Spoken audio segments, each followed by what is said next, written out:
Okay, I think we will begin then.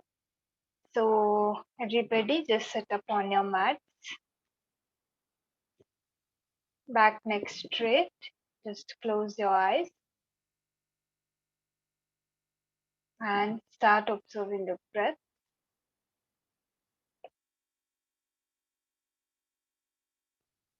Just checking the natural flow of breath.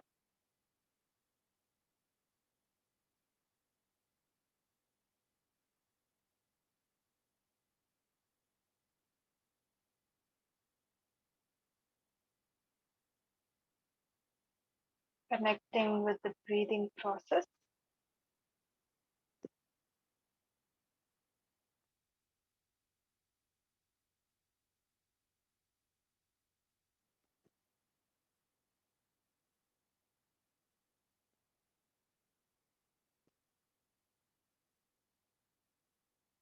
And make sure that your body is stable and comfortable.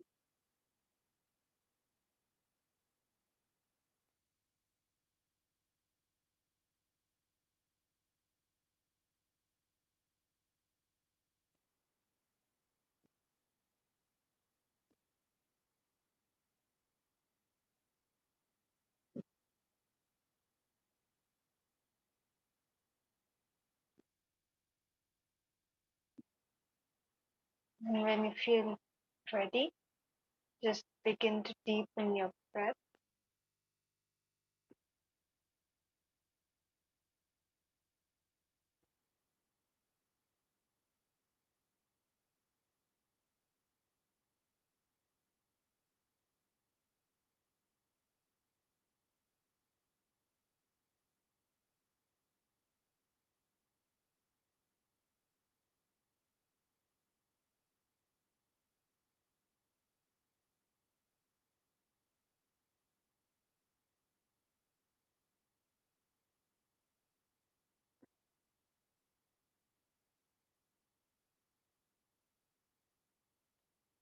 And when you feel ready, start incorporating the practice of Kumbhak, internal retention. After inhalation, hold your breath for 2 seconds and then go into the process of exhalation.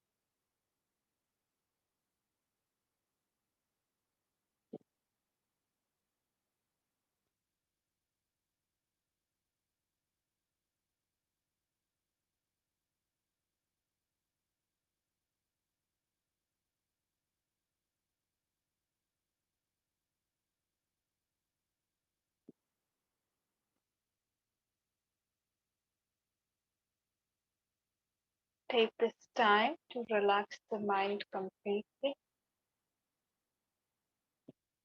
keeping it focused on the breath.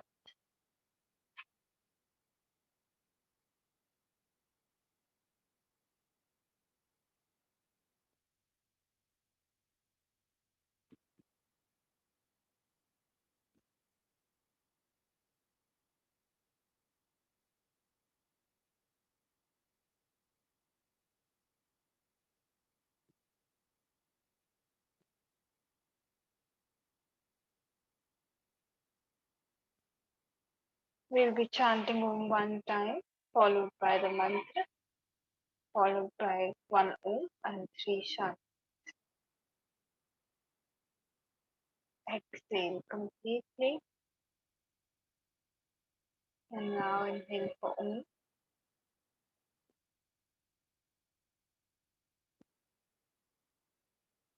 Om.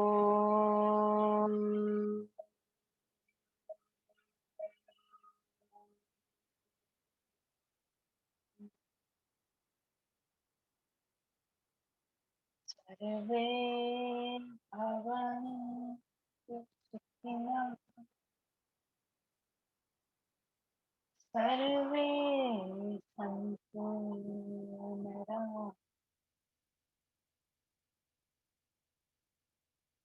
Sarve bhadrani pasyantu. Ma kaschit dukha bhavatu.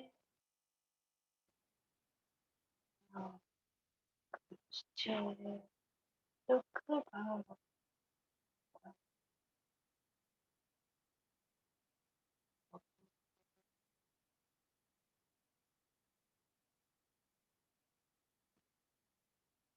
शांत शांत शांति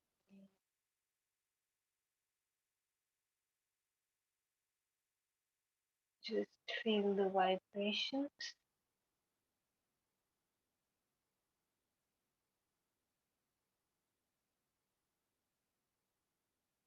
And now join both the palms together in front of the chest and wrap both the palms.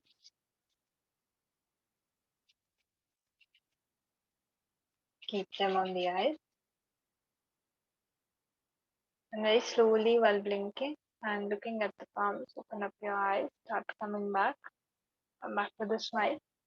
And namaste to everyone. Let us begin today's session. So till now we have covered 3 schools of yoga, which is Karma Yoga, Bhakti Yoga, and last time we finished Gyan Yoga. So now we are going to begin with the last school of yoga, which is Raj Yoga. And Raj Yoga, I will just write this down also.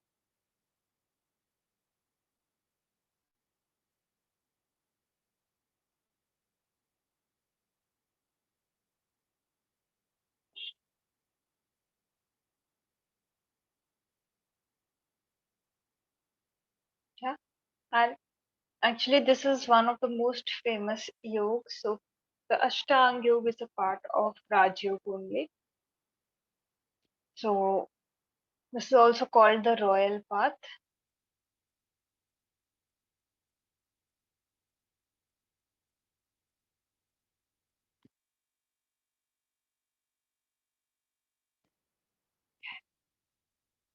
Yeah. So this is also called the Royal Path because Raj directly means royal or king. Okay, so it has two meanings: royal or king. Yeah. So this is one of the advanced paths of yoga. So not everyone can walk on this path directly. Even though there is a beginning, like there is a level for the beginners also, but even to reach that stage, like one has to practice karma yoga, bhakti yoga. There is some level of cleansing that has already taken place, even to start with the basic steps of this school. Okay, so it cannot be adopted just like that. And even if you do adopt it just like that, it's very hard to actually maintain everything because it is not a very easy path. Okay, so this path is going to, this path is actually, so Raj Yoga actually believes that, we are trying to see something, and whatever we are trying to see cannot be seen with the eyes. Okay, so whatever you're trying to observe cannot be observed by the senses. And again, it's a very subtle reality that we are trying to understand. So but Raj Yoga sees that there is immense power in uh, your mind. Okay, so it gives the mind the um, a very like upper place.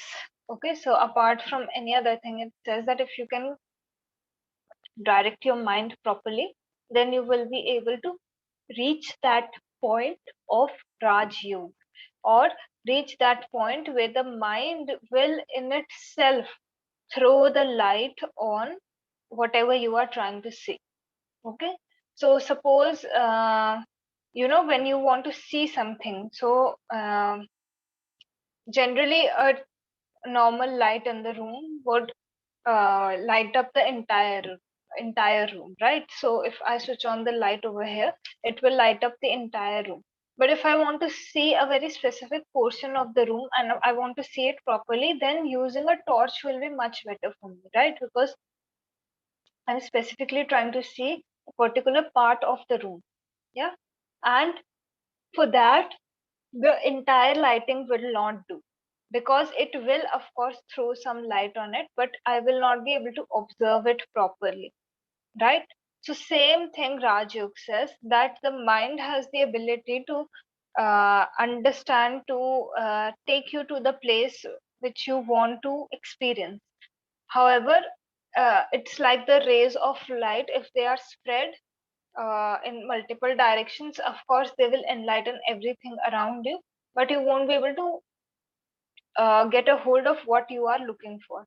So using a torch is much better in that scenario, right? If I'm specifically trying to look at something. So Rajyog believes that if the mind is controlled, all of these thoughts are like rays of light going in multiple directions. So sometimes you don't even know where we are throwing the light, right? But now what we are doing is we are bringing a torch in, and the rays of the torch are pretty focused. So wherever I turn on the torch and like point it, that area in a dark room also, that area will be uh, uh, uh, the light will fall on that area and I will be able to see it properly. So that is the whole point. When you concentrate the mind properly and give it direction, that is when you will be able to experience and see what you are looking for. Okay.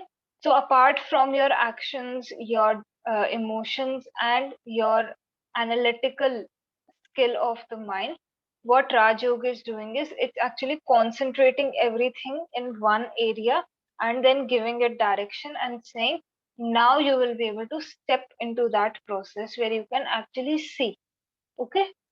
So Raj Yoga very firmly believes that the main thing which stops us from experiencing our own being is the mind itself. Yeah.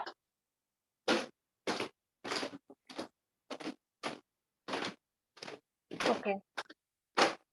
Uh, any issues? Anything? Okay. Okay, great. Any issues? Okay. Okay. Yeah. So I was saying that Raj Yoga is actually working on the mind, and the main belief in Raj Yoga is that the mind is busy, and that is exactly why you are not able to focus on what you want to focus on. So the busy mind is the problem, and the entire process of Raj Yoga works on um, stopping the mind going in multiple directions and giving it one particular direction. That is why you will see that meditation is a very important part of Raj Yoga. So everything that you do, even the 8 limbs. Okay. Uh, can I mute you? Can you mute yourself? Or should, like, there's a lot of disturbance.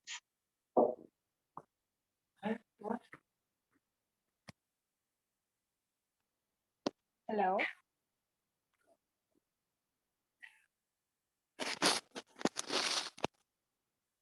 Okay, I'll just go ahead and mute everyone.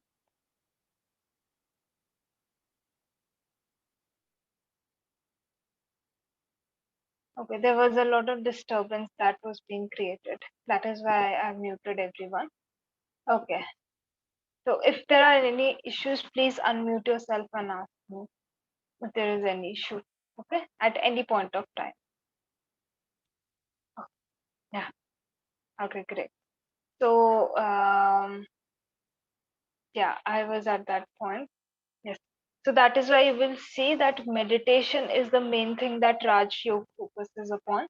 And each and every limb, like even in Ashtanga Yoga, you will see each and every limb is actually preparing you for the point of meditation only. Yeah, so that you can go deeper than that. So main focus is meditation, and after that samadhi is another main focus. But there is this clear understanding that unless and until you are not able to meditate, there is no way in which you will reach the next limb. Okay, so that is why you will see yam niyam, they are enforcing some mental control. Then asan is also no specific, Patanjali ji talked of no particular asan. He just said that whatever position you are taking for meditation, it should be stable and it should be comfortable. Yeah, when I will discuss asana, I will go in detail. So that is why he said these things, because the main focus was not to increase the flexibility of the body. The main focus was to increase the flexibility of the mind, in fact. So the posture should be such that it supports the meditation. Then you start working on the breath. Again, the breath work is also done to support the meditation. So he didn't give the eight pranayams, or you know the different pranayams that we have discussed in the pranayam class. He had a completely different understanding of even pranayam. So when I will discuss that, I will tell you in detail what he said about pranayam. Then the practice of pratyahar, dharana, all of these are actually taking you to the point of meditation. Okay. In Bhagavad Gita, in chapter 6, the concept of Dhyana Yoga.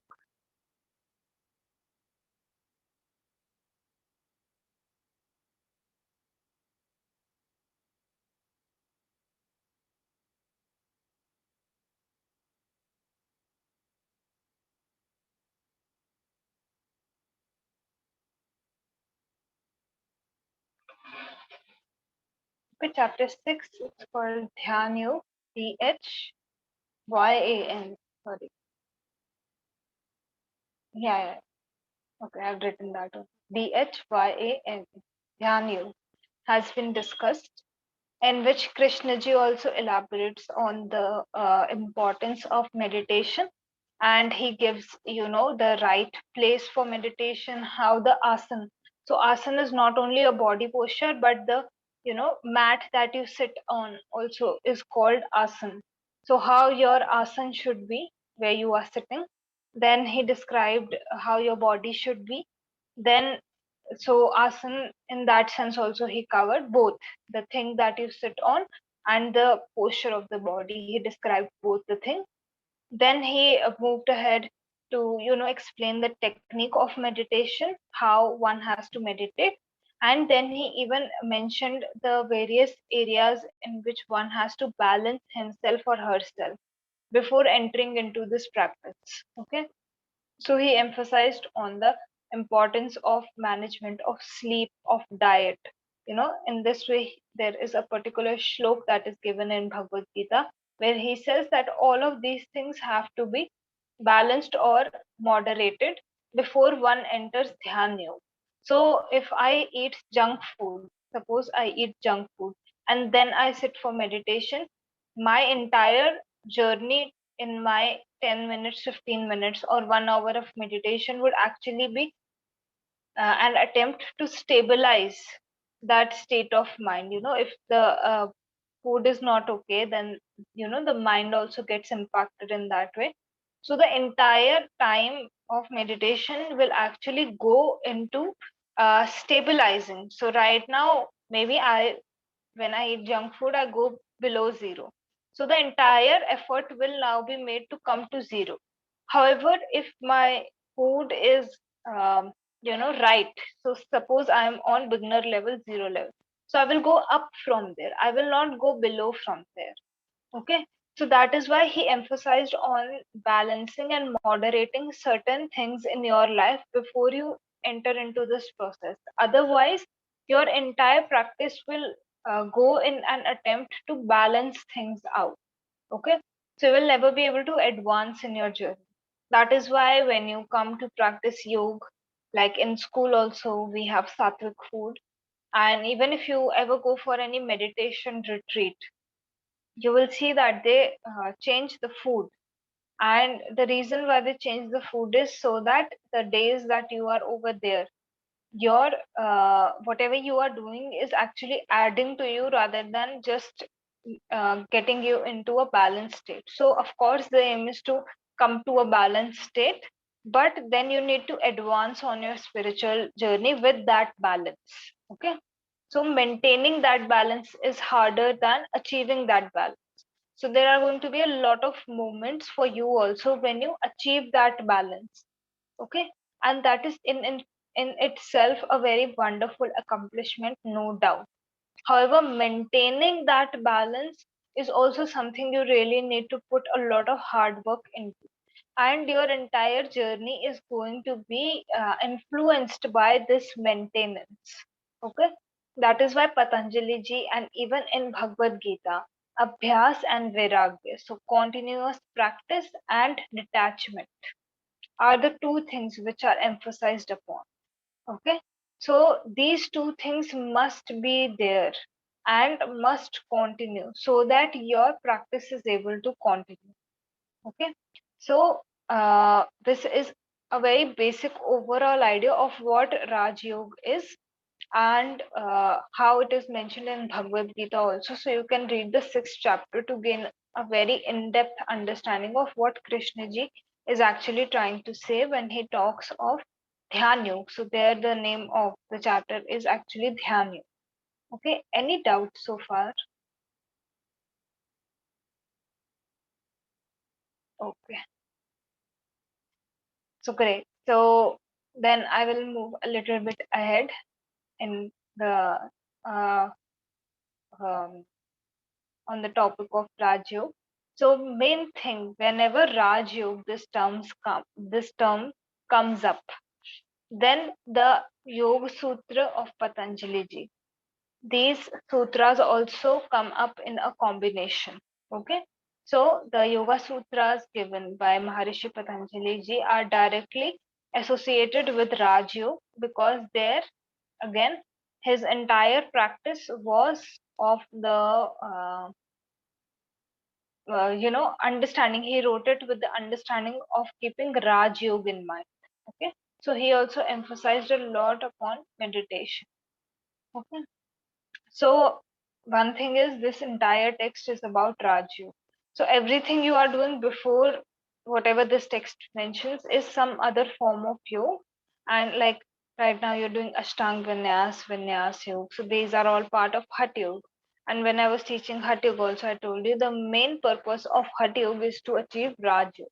So everything right now that you are doing is a part of the process of preparing yourself first for Raj Yoga.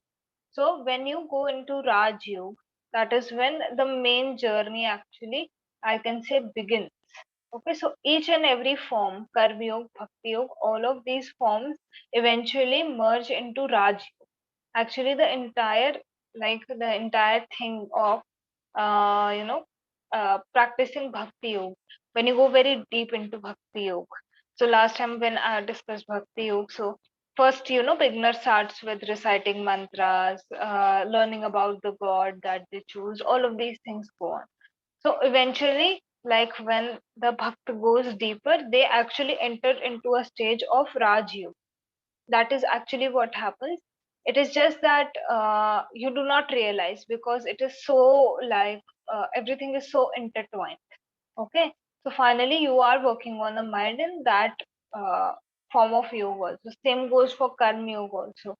Initially you start with giving service and doing all the work that you are doing, but eventually you find Raj Yoga in that as well. There you attain stability of mind. And even in the chapter of Dhyan Yoga, Krishna ji specifically mentions that um, the work is not the issue, but uh, the attachment to the result, that thing forms an issue. Even in Dhyan Yoga, that chapter, he mentions that keeping an eye on the fruit of the work is actually the problem or the main cause of suffering of human being. So doing work, when you go into Dhyan Yoga, he has never discouraged doing work. He has only said that release the expectation. Okay, if you are not eyeing the results of whatever you are doing, then you will actually start becoming free from the bondage. Okay, so you will still perform action, but now that action will not have bondage over you. It will not tie you up to something. Okay, it will be a liberating action. The same thing, eventually you will do the same things in life, but your intention, I must have mentioned this earlier also, your intention will start changing. And as your intention towards the action changes, that is actually the point you are aiming for. Right now, that is the point you are aiming for. Okay, as you go deeper, you will gain a better understanding. However, this is actually the time like when this transition happens, and this will happen very naturally. No matter which school of yoga you choose, your intention will start changing immensely. Okay. So when you go to Patanjali Yoga Sutra, again, we have discussed in depth certain things. So there's going to be some overlap of information. Yeah. So first thing that he said was Atha Yoga Anushasana. That is the first sutra where he said, no matter what you did before this, whatever you were doing before this, it doesn't matter. But now that you have started reading the sutras, now is the time when there is a distinction between your past and from now onwards what you are going to do. So he said, Ath, now is the time where I will give you the instructions on you. And now is the time when you start changing yourself according to that thing. And this only comes when, again, I told you earlier also, the person who adopts Raj Yoga eventually comes into Raj Yoga has worked up to a certain level in Karma and Bhakti Yoga at least, because there is some purification that has already taken place to prepare the mind for going into meditation. So you will see when you are not having a stable mind, that day your meditation is not that good, right? And when the mind is somewhat stable, that day your meditation is good. So of course you are not aiming for good or bad. That shouldn't be your aim. However, the state of your mind does determine your meditation. That is the point that I'm trying to make over here. The state of mind will determine the meditation. So there is some purification that you need to advance in that meditation. Okay. So as I said, right now what we do is when we sit for meditation, we are in negative and we try to come to zero. But the yogi would already be at zero, and he will take his journey up ahead, or he will be beyond zero in fact, but his journey will go ahead. We are just trying to fight our day to day things, or trying to make peace with everything that we have, and trying to balance our day to day life. If something little bit also happens, the state of our mind changes. So for someone who is practicing Raj Yoga, this fluctuation is not at that level as it is for us. Okay. So mind has to be developed in that way. Okay. And then he describes the entire process, like what is you, what is the point you are aiming for, right? So we have discussed this also. Then he says that if you reach this point, what is going to happen when all the vrittis are going to go away, what will happen? And he then describes if they are not, the vrittis do not end, then what will happen? Okay, so I'm telling you sutra by sutra how he systematized. He systematically told everything. Okay, and then he talks of the fluctuations of the mind, which is very important when we are studying Raj Yoga. Okay, so he talks of the vrittis, and let me write this down first.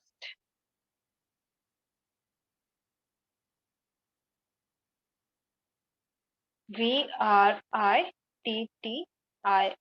vrittis or fluctuations of the mind. Okay, then he goes ahead and he talks of the fluctuations of the mind. He describes their characteristics, and then he gives the types of vritti. So for him, according to his text, modifications are of 5 types. Okay.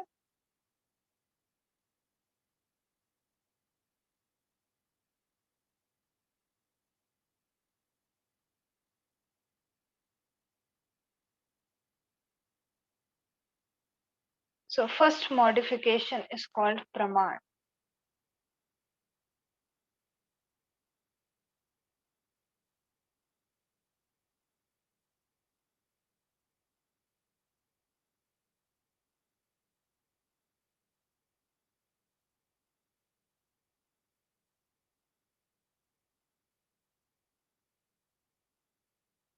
Right knowledge. Okay.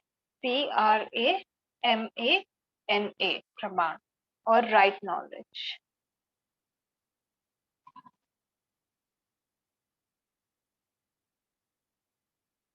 Okay, so he said that even having the right knowledge is actually a vritti. So, according to a lot of, I would say, yogis, or in a lot of Upanishads, also you will find that they say that everything that you perceive is actually a vritti. You are never actually gaining the right image of whatever is being presented to you. Suppose I'm looking at the table in front of me, right? So I will always perceive it as a modification of what it is. Even if I am perceiving the right knowledge, it is going to leave an impression. Okay, there is going to be some impression that is formed in the mind, and that impression is actually a vritti. So, suppose I am seeing the table and there is actually a table over here, right? So both things coincide. Whatever my senses are perceiving is actually the scenario outside. So this point is actually called praman, right knowledge. Whatever is there, I am perceiving it that way only, like not exactly that way, but at least whatever object is there, there is a real object and I am able to perceive it. So in Praman, the main thing that you need to notice is that the object is real. Okay. So Praman is also of three categories. Okay. So let me write it down. Um,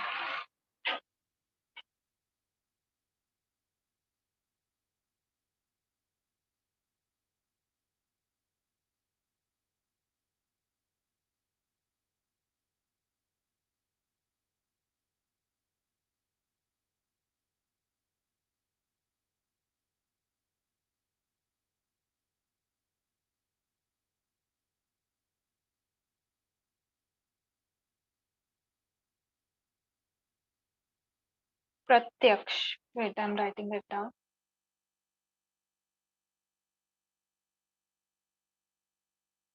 Pratyaksh is when you are perceiving something through the senses. So this is actually direct observation. Like whenever I'm directly connected to my senses, I will explain this later. Then we have Anuman.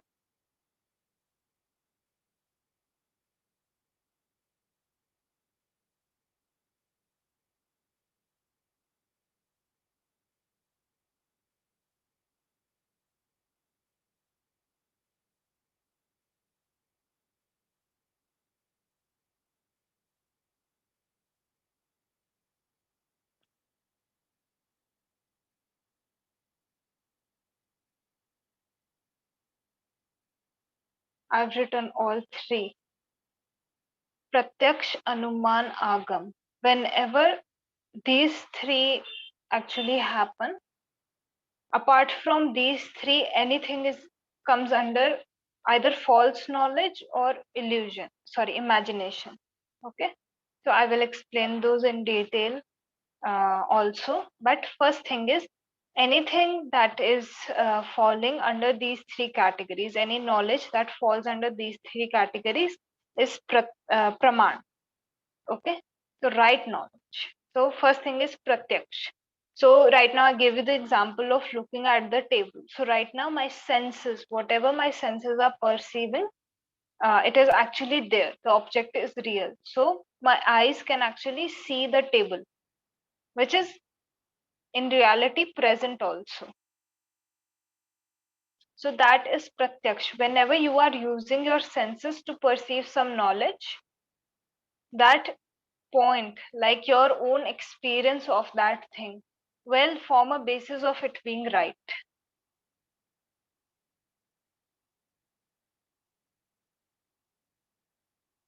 Then second is agam, sorry, anuman. Anuman. The next one is anuman. So sometimes what happens is that uh, let me explain this with an example only. When we are drawing an inference, so suppose there are a lot of clouds outside, so I can infer that at one point or the other during the day, it is going to rain. There are a lot of black clouds in the sky. So this will form a basis of inference that something is there, and that then I infer something out of it. And inference is also based on very strong logic. So I just cannot, like, it's not subjective basically. So sometimes what happens is there is some situation and you perceive it to be something else, and actually something else is happening. So no, inference is always based on a very strong logic. Okay. So when I see that the entire sky is full of black clouds, and the wind is blowing, and all the environment is being set up for it to rain, that is when I can infer that it is actually going to rain. Okay. Apart from that, if there are there are still clouds but there are less clouds, then I cannot make a proper inference that it is going to rain. So this is another important thing. Sometimes we are going to directly draw something from whatever we are observing.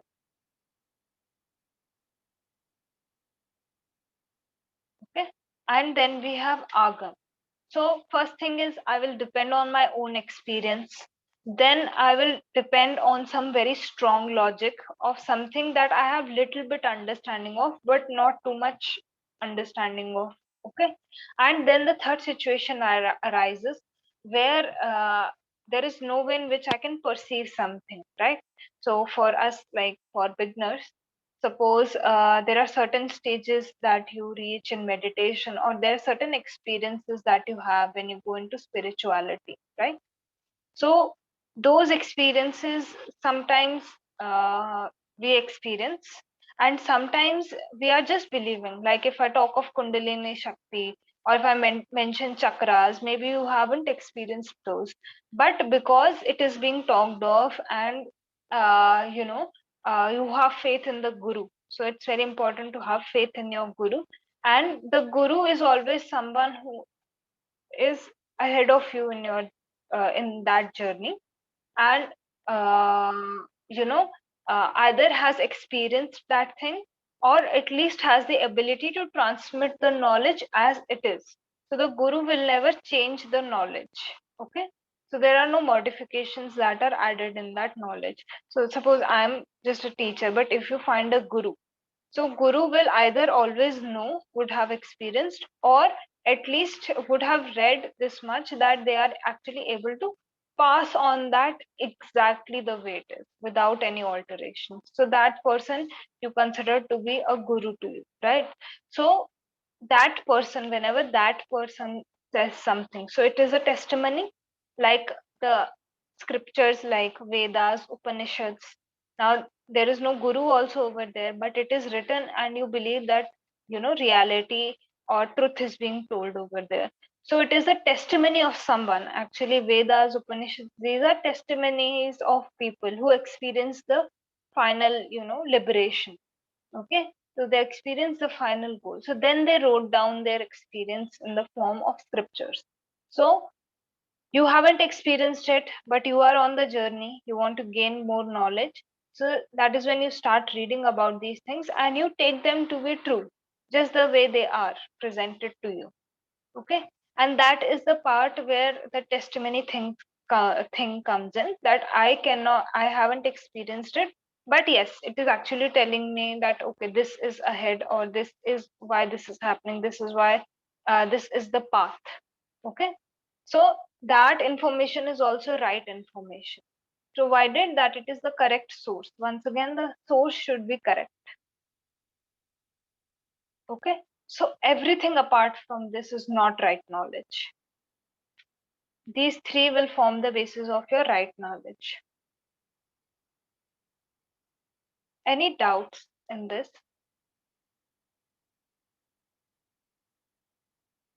Okay. So this is your first vritti. Okay. Praman. which takes me directly to the second vritti, which is Viparya. Okay, so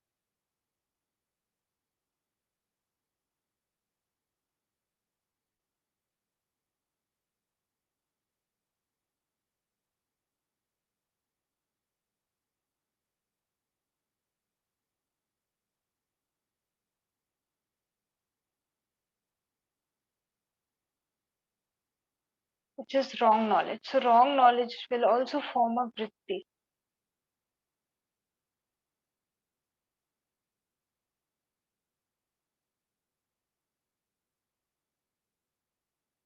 Vipryaya. Okay, so wrong knowledge also has an impression on the mind, right? So suppose, like I told you in Praman, where we are directly experiencing something from our senses, so we cannot always trust our senses. Yeah. So suppose somebody is trapped in a desert. So after a while of being trapped in the desert, what starts happening is people start hallucinating over there. And because it's very hot temperature, what happens is to them, uh, you know in a distant place, they see some water that is present over there. I think it's called a mirage. Yeah. And this illusion forms, and when they actually reach that point, there is no water over there. So senses are still with you, but now the object is unreal. Okay. So senses cannot always be relied upon. So sometimes what happens is our senses perceive something which is actually not there. So when you come to wrong knowledge or viparya, you will see that from a real object, now you are moving to a false object. Okay. So now something is not there, but still you are perceiving it to be there. So now the impression that is being formed in the chit is actually an impression of viparya or wrong knowledge.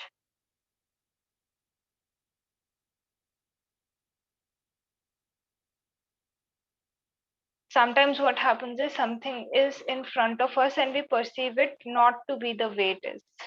Okay, so suppose I'm walking down, so the school is at a at a very nature friendly location. So over here what happens is during rainy season, snakes do tend to be here. Okay, in rainy season, if the grass is not cut. Okay, so one day, when I come to the school, somebody tells me, what, snakes will come in the rainy season. So I'm just like, okay, but I'm afraid of snakes. So what will happen is, now every time I step out at night, I'm afraid because there might be a snake. So one day what happens is there is just a rope that is lying down over there, and because of improper lighting, I see that rope and I quickly jump back, and I'm like stricken by fear, and I think that the rope is the snake. However, it is actually not a snake, right? So when I put proper light, if I improve the lighting of that area, what will happen is I will actually be able to see that it was a rope, it is not a snake. Okay.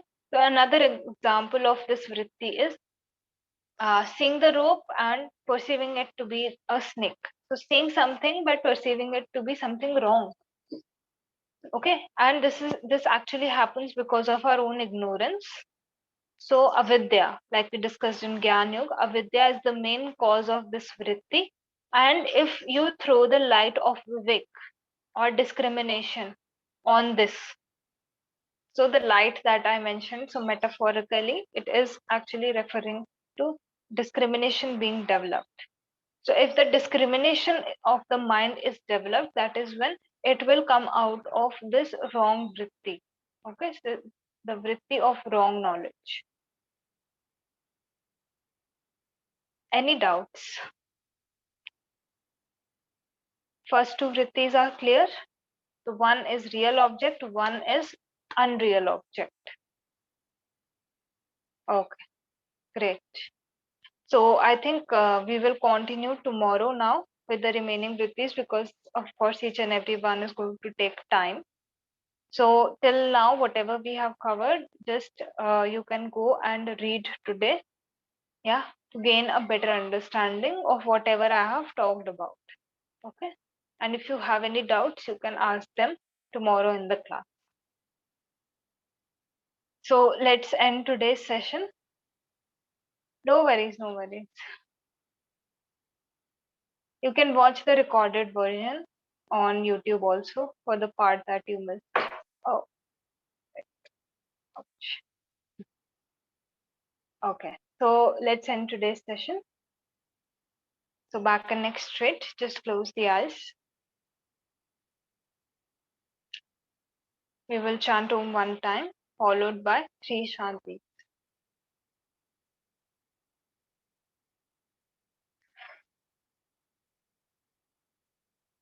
Inhale deeply for Om.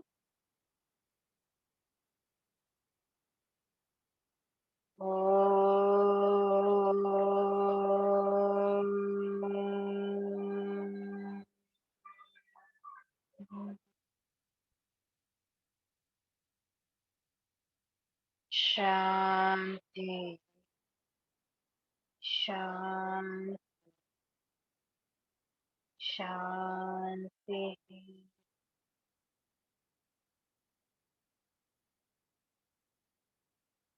Just feel the vibrations.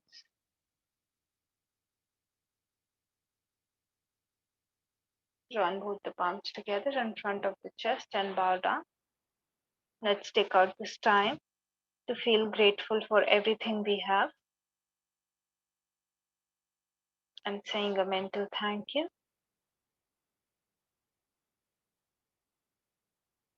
Now rub both the palms together.